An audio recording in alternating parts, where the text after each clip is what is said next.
মাঘী পূর্ণিমার তিথিতে সিদ্ধিলাভ করেন।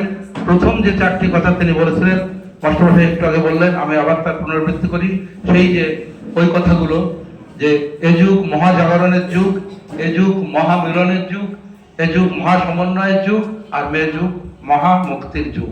এই কথাগুলো কিন্তু এই সিদ্ধিলাভ করার পরেই কিন্তু তিনি বলেন। তো এই হচ্ছে ত্রিশূল পূর্ণিমা। 1925 সাল থেকে মাস্টারমশাই বললেন যে 25 সাল থেকেই কিন্তু ত্রিশূল পূর্ণিমা উৎসব হিসেবে পালন করা হয়।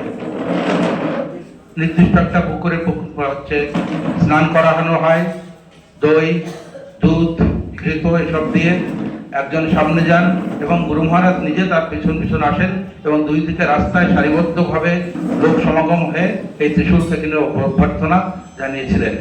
এই হচ্ছে ত্রিশূল পূর্ণিমা। আমরা এই দিনটা, যারা ভারত সেবাশ্রম সঙ্গে দীক্ষিত তারা প্রত্যেকেই এই দিনটি সম্পর্কে অবগত। যেখানে ভারত সেবাশ্রম সঙ্গে শাখা আছে সেখানেই কিন্তু এই দিনটি মহাসাড়ম্বরে পালন করা হচ্ছে। তা আমরাও সেই উৎসবে সামিল হয়ে আজকের দিনটা আমরা পালন করছি।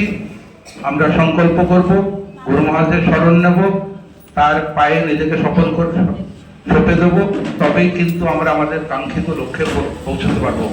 এইটুকুই বলে আমি আমার কথা শেষ করলাম।